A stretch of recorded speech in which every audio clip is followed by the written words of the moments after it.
Le 26 mars 2007, à Ichikawa, dans la préfecture de Chiba, à l'est de Tokyo, un homme s'enfuit pieds nus dans la nuit, suivi par 9 policiers. Il s'appelle Tatsuya Ichihashi. Derrière lui, sur son balcon, il va laisser une scène qui va hanter le Japon pendant 961 jours. Ici, ce n'est pas seulement l'histoire d'un meurtre, c'est l'histoire d'un échec institutionnel, d'une cavale mythique à travers le Japon, et d'un homme qui a littéralement découpé son propre visage pour échapper à la justice.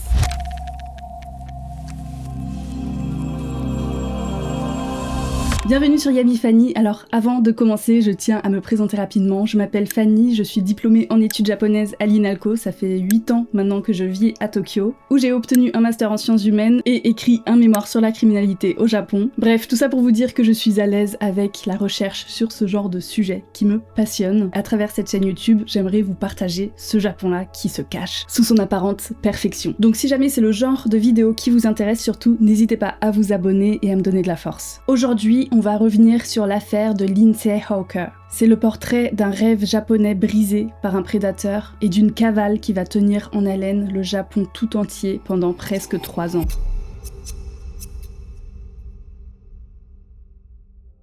À 22 ans, Lindsay Ann Hawker n'est pas arrivée au Japon par hasard. Pour elle, le Japon c'était un véritable projet de vie. En fait, elle faisait partie de cette génération de jeunes britanniques qui étaient attirés par l'aura culturelle du Japon des années 2000. C'est l'époque où le Japon investit massivement sur son soft power et du coup on peut ressentir cette influence un petit peu partout en Europe, en France également. Et les anglophones savent qu'ils ont beaucoup d'opportunités professionnelles là-bas. En plus, c'est un pays qui est connu pour être sûr et notamment pour les jeunes femmes. Donc à ce moment-là, Lindsay n'hésite pas, tout juste diplômée en biologie de l'université de Leeds, elle décide de rejoindre l'école Nova pour devenir professeure d'anglais et enfin pouvoir partir au Japon. Et vous allez me dire, mais elle est diplômée en biologie, c'est quoi le rapport avec devenir prof d'anglais? La réponse est très simple, pour les anglophones, c'est vraiment la première porte d'entrée au Japon de devenir professeur d'anglais. C'était le cas à l'époque et c'est toujours le cas aujourd'hui. Et d'ailleurs, les écoles de langue au Japon, elles sont très bien rodées, elles sont tout le temps en recherche de professeurs anglophones et donc elles n'hésitent pas à recruter des gens directement à l'étranger en leur promettant de leur fournir un visa, un appartement, payer le billet d'avion.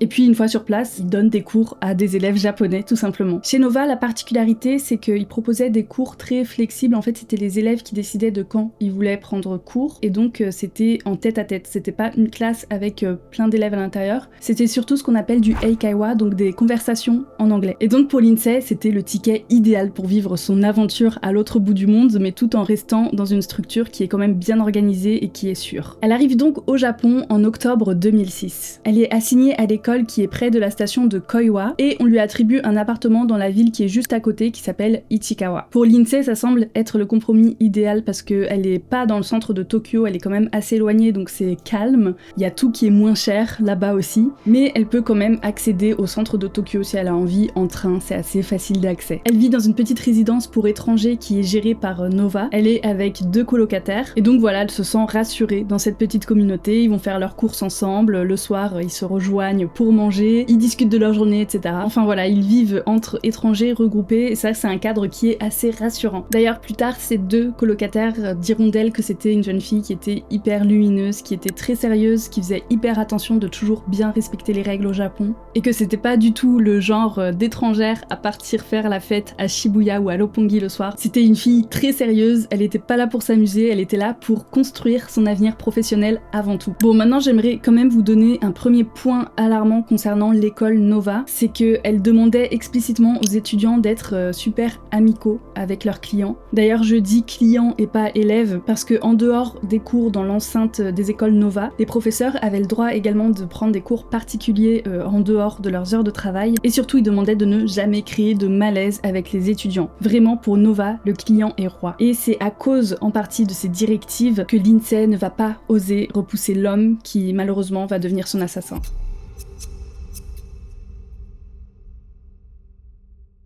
Tout commence le 20 mars 2007. Lindsay termine sa journée de cours. Alors qu'elle se dirige vers la station de Koiwa pour prendre le train en direction de Ichikawa, un homme l'aborde. Il s'agit de Tatsuya Ichihashi. Il a 28 ans, il est au chômage, il vit grâce à ses parents qui lui donnent de l'argent et il passe beaucoup de temps à traîner dans le quartier. Il ne se montre pas violent immédiatement envers Lindsay. Il l'aborde en anglais et se présente comme quelqu'un qui a très envie d'apprendre la langue. En fait, il essaie vraiment de rentrer dans sa vie par ce biais. Lindsay refuse, mais lui, il insiste tellement qu'il va carrément la suivre jusqu'à devant son immeuble à Ichikawa. À ce moment-là, la tension commence à monter et certainement pour s'en débarrasser, elle décide d'accepter. À ce moment-là, il en profite pour faire un dessin d'elle et pour mettre ses coordonnées sur la feuille qu'il donne à Lindsay. Et il part. En rentrant chez elle, Lindsay en discute à son entourage qui trouve ça extrêmement bizarre. Elle dit clairement qu'elle a été face à un stalker et ses colocataires à ce moment-là lui conseillent de ne pas lui donner de cours parce que cette personne est étrange et que c'est inquiétant en fait ce genre de comportement. 5 jours plus tard, le 25 mars, ils se retrouvent malgré tout dans un Saizeiya près de la station de Gyotoku. Ce sera leur premier et unique cours. Et à ce moment-là, on peut se demander mais pourquoi elle décide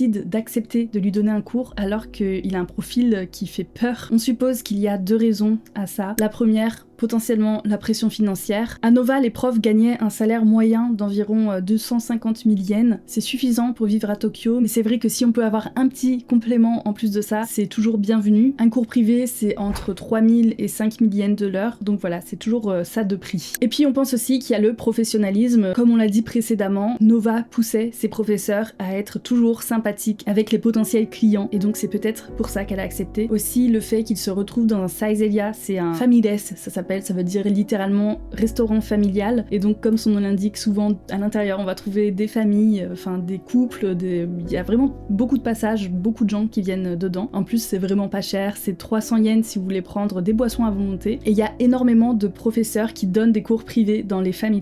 Moi j'en vois souvent même dans ma vie de tous les jours ici à Tokyo, donc voilà, c'est vraiment quelque chose de commun et je pense que c'est un cadre qui est rassurant pour les professeurs. Mais après 1 heure de cours, quand Ichihashi était censé payer Lindsay, il lui dit qu'il a oublié son argent chez lui et lui propose donc de l'accompagner jusqu'à chez lui en taxi pour qu'il puisse la payer. Il lui explique que c'est juste un trajet de 5 minutes, c'est vraiment proche de là où ils sont et elle pourra repartir directement après en taxi. Avant de monter chez lui, Lindsay demande au chauffeur de taxi de rester en bas parce qu'elle va revenir tout de suite, mais au bout de 7 à 10 minutes, ne voyant pas Lindsay revenir, le chauffeur prend la décision de partir. À ce moment-là, au 4e étage, l'agression avait déjà commencé et Lindsay était déjà en train de lutter pour sa vie. Si seulement ce chauffeur avait été plus méfiant, s'il était monté voir pourquoi sa cliente ne revenait pas, s'il avait contacté la police, eh bien l'histoire aurait été bien différente. Malheureusement, comme souvent dans ce type de situation, personne n'interprète le silence comme un signe de danger extrême. Le chauffeur a certainement dû penser que Lindsay avait oublié de redescendre ou que finalement elle avait changé d'avis et qu'elle avait décidé de rester, et puis lui il a repris sa course comme si de rien n'était. Il ne va témoigner que le lendemain, une fois que sa disparition sera signalée.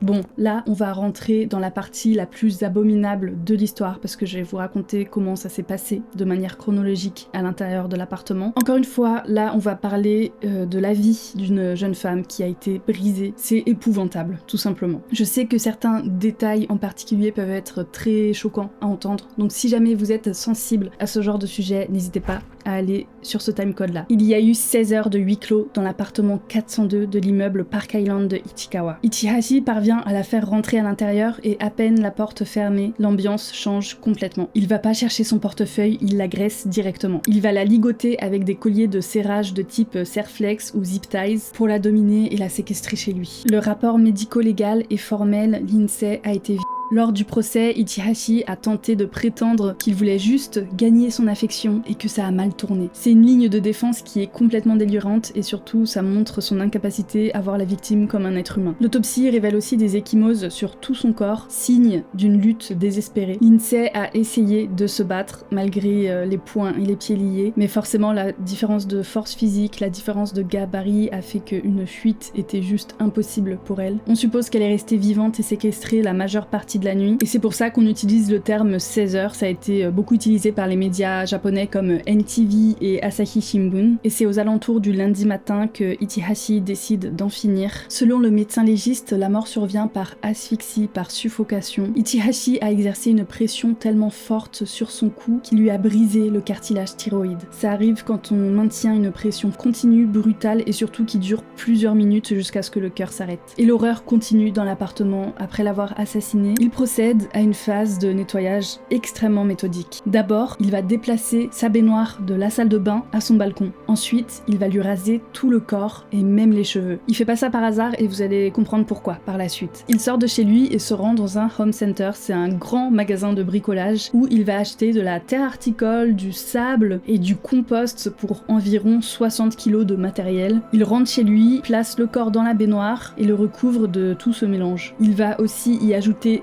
beaucoup de produits chimiques pour tenter de masquer l'odeur de décomposition. Il faut savoir qu'on entre ici dans l'un des aspects les plus sombres et révélateurs de la personnalité de Ichihashi. Là, on n'est plus sur un simple meurtrier impulsif. C'est quelqu'un qui a utilisé ses compétences intellectuelles pour tenter de couvrir son meurtre. Il faut savoir que Tatsuya Ichihashi, c'était pas juste un marginal qui traînait dans les rues de Koiwa, c'était un diplômé d'une université prestigieuse nationale, l'université de Chiba, et plus précisément de la faculté d'horticulture. Quand Tatsuya Ichihashi se rend au home center, il va pas choisir n'importe quelle terre. Il sait très bien ce qu'il va acheter. Il savait par exemple que la tourbe avait des propriétés très absorbantes et que ça pouvait beaucoup aider à neutraliser les odeurs de décomposition. Il savait aussi que les poils et les cheveux, c'était les éléments qui mettaient le plus de temps à se décomposer et qui gardaient le plus d'odeurs et de traces ADN. Il a appliqué une logique de nettoyage biologique pour faciliter la dissimulation dans un substrat terreux. Ce jour-là, plus tard dans la soirée, la police arrive chez lui. Il décide de frapper à la porte de Tatsuya Ichihashi suite à l'alerte donnée par les colocataires de l'INSEE, mais également par le chauffeur de taxi. À ce moment-là, lui se trouve toujours dans l'appartement et surtout, il ne s'attendait pas à ce que la police arrive aussi vite.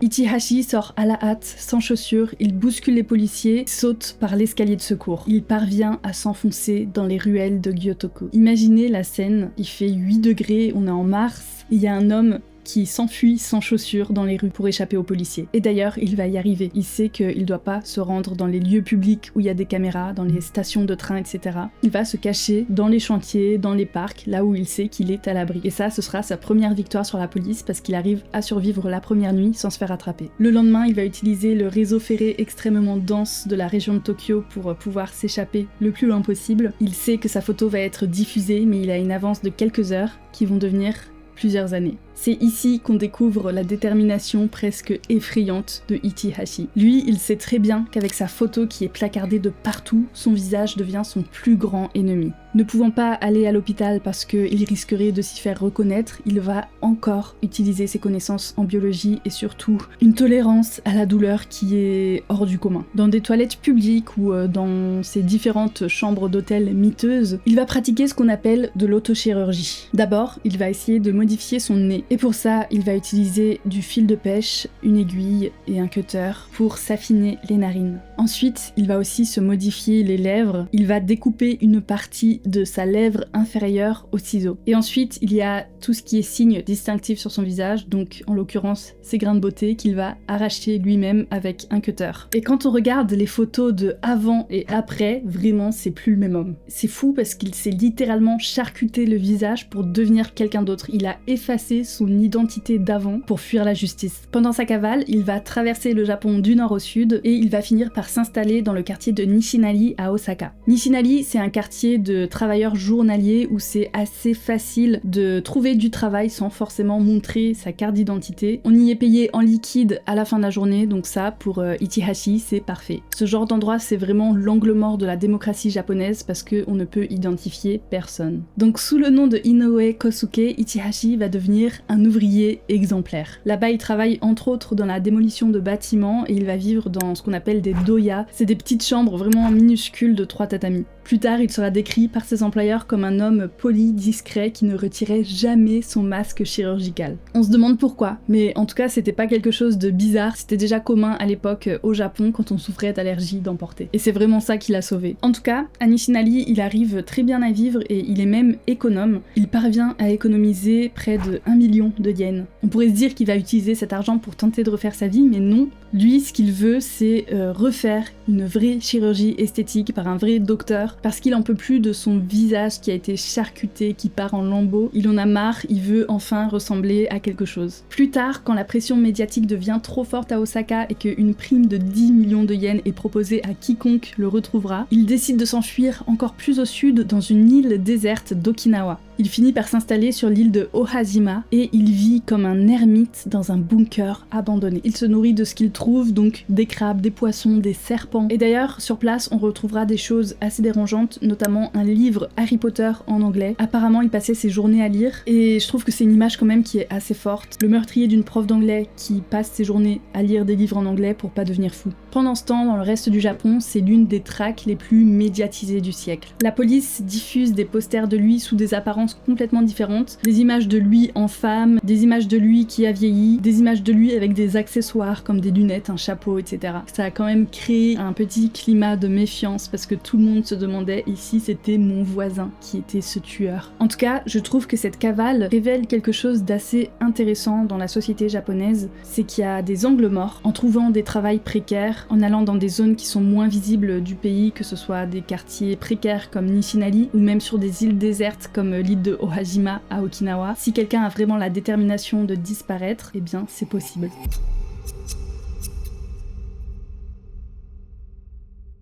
En 2009, Ichihashi commence à être fatigué de sa propre laideur. Le 24 octobre 2009, il se rend dans une clinique de chirurgie esthétique à Nagoya pour faire une rhinoplastie et avoir un semblant de visage normal. Il se présente là-bas évidemment sous son faux nom Inoue Kosuke, et plus tard le chirurgien le décrira comme un patient très stressé, tendu, qui n'ose pas regarder dans les yeux, qui regarde par terre, qui refuse d'enlever son masque chirurgical jusqu'au dernier moment. Il faut savoir qu'au Japon, à ce moment-là, les cliniques de chirurgie esthétique avaient reçu des consignes strictes, surveiller et signaler tout homme jeune cherchant à modifier les traits de son visage de manière radicale. En sachant cela, le médecin décide quand même de l'opérer parce que au début, il ne se méfie pas trop non plus. Il se dit juste que cette personne est un petit peu bizarre, et en fait, c'est en l'opérant qu'il se rend compte que là, il y a vraiment quelque chose qui cloche. Il voit que les tissus de son nez sont déjà endommagés par une main inexpérimentée. Là, il commence vraiment à avoir de sérieux doutes et au moment de payer, Ichihashi lui donne les 1 million de yens en liquide. Alors c'est pas quelque chose d'interdit au Japon, mais c'est vrai que pour les grosses sommes comme ça reste quand même un signe d'alarme parce que ça suggère que l'argent ne vient pas d'un compte en banque où l'argent est traçable, et ça c'est quand même un petit peu bizarre. À la fin de l'intervention chirurgicale, le médecin il a un réflexe incroyable. Il décide de le prendre en photo soi-disant pour les suites de l'opération. Il lui explique que c'est la procédure et Ichihashi accepte, sans doute parce que l'opération est terminée et qu'il se sent soulagé à ce moment-là. Et donc le médecin n'attend pas plus longtemps pour envoyer cette photo en 4K à la police. Et franchement c'est fou parce que sans le sang-froid de ce médecin-là, Ichihashi serait peut-être encore une fois resté dans l'ombre. Bon, il y a une petite anecdote qui est quand même un petit peu frustrante par rapport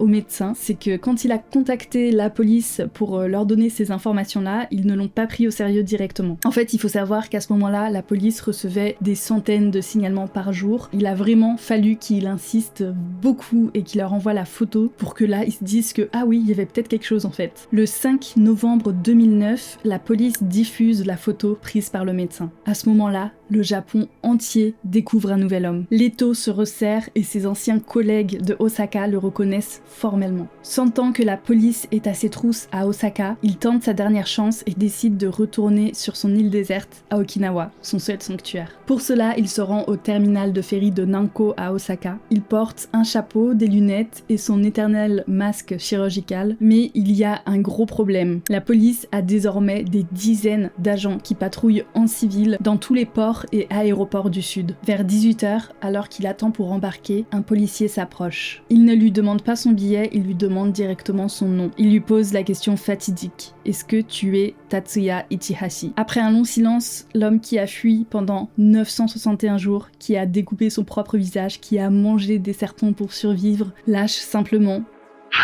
Ichihashi desu.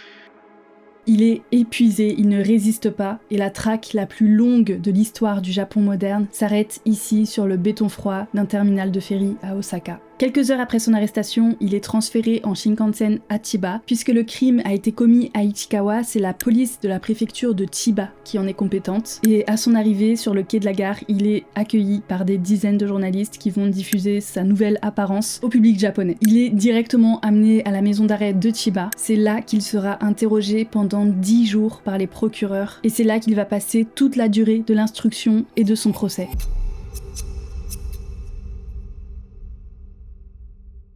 Bon, avant même l'arrivée du procès, il y a un phénomène déconcertant qui apparaît au Japon. Malgré l'atrocité de son crime, Ichihashi devient une sorte d'icône morbide. Sur les réseaux sociaux, des groupes de fans se forment, les Ichihashi Girls. Avec son nouveau visage, sa nouvelle apparence, son regard ténébreux, certaines le trouvent beau, elles deviennent fans de lui. Et c'est terrible parce qu'on a vraiment l'impression qu'avec cette frange de la population qui est fascinée par lui, en fait, on oublie complètement la victime, Lindsay. En dehors de ça, il se passe autre chose pendant sa détention à Chiba avant son procès. Ichihashi décide d'écrire un livre sur sa cavale. Il s'appelle Until I Am Caught, 2 Years and 7 Months on the Run. On pourrait s'attendre à ce que ce livre-là, ce soit une forme de lettre d'excuse pour qu'il puisse montrer, éprouver tous les remords qu'il aurait pu ressentir face à son crime, sauf que non, pas du tout. Dedans, il va juste écrire ce qu'il a vécu pendant sa fuite. Presque comme un tuto pour les gens qui sont en cavale. Donc comment il a fait pour survivre sur une île déserte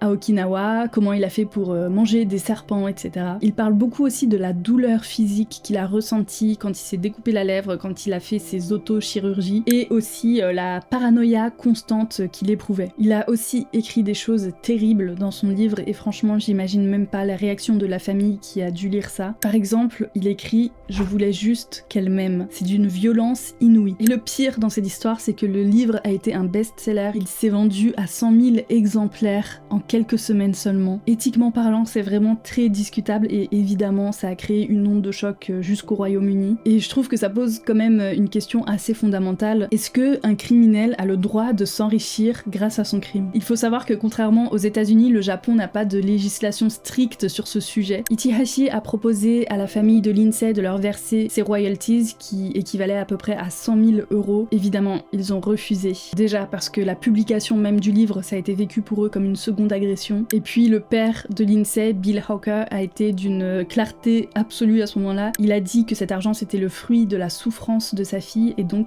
qu'il n'y toucherait pas un centime. Même si une grande partie de la population a décidé de complètement boycotter ce livre, le fait qu'un meurtrier japonais puisse publier ses mémoires depuis sa cellule avant même son procès, ça a été très très mal perçu. Ça a eu un impact très négatif sur l'image du Japon à l'étranger. Et ce livre-là, finalement, c'est le symbole parfait de ce qu'on peut appeler la célébrité criminelle. Ichihashi a réussi à transformer son visage et son histoire en produit de consommation. Mais voilà, lorsque son procès s'ouvre à Chiba en juillet 2011, ce livre finit par se retourner contre lui. Le procureur n'a pas hésité à prouver que Ichihashi était une personne très centrée sur elle-même et il a bien souligné que sur les 238 pages du livre, il parle beaucoup de sa souffrance personnelle mais consacre très peu de place à la souffrance de Lindsay ou de sa famille. Et au-delà de ça, le livre a renforcé l'idée que c'était un manipulateur et qu'il cherchait surtout à construire sa propre légende plutôt que de demander pardon. D'ailleurs, pendant le procès, sa défense est catastrophique. Il plaide coupable pour les actes qu'il a commis, mais ses avocats tentent une manœuvre en affirmant qu'il n'avait pas du tout l'intention de la tuer au départ, que c'était juste un accident survenu lors d'une tentative d'agression sexuelle, et bien évidemment l'accusation a démonté cet argument très facilement, tout simplement en prouvant que Ichihashi s'était préparé en achetant les fameux Serflex. Et il rappelle également la méthode d'enterrement. On ne prépare pas une tombe articole quand on n'a pas l'intention de dissimuler un corps. Là, c'est le moment de rupture. Ichihashi se jette en position de Dogeza devant la famille de Lindsay pour leur demander pardon. Il voit ça comme une mise en scène pour éviter la peine de mort. Au tribunal, le père de Lindsay regarde Ichihashi dans les yeux et lui dit « Tu n'es pas un être humain, tu es un lâche. Le 21 juillet 2011, le verdict tombe, la prison à perpétuité. Beaucoup s'attendaient à la pendaison, c'est la méthode d'exécution au Japon, mais quand on regarde un petit peu plus en profondeur dans la jurisprudence au Japon, c'est vrai qu'on se rend compte que souvent la peine de mort est réservée aux meurtres multiples. Finalement, dans cette affaire, il n'y a pas que le verdict qui compte, il y a aussi l'héritage que l'INSEE a laissé derrière elle au Japon. C'est vraiment l'histoire d'une remise en question qui est nationale. Ça a même contribué à l'évolution d'une loi qui existait déjà sur le stalking. Même si le chemin est encore long, les procédures pour signaler un harcèlement ont quand même été renforcées.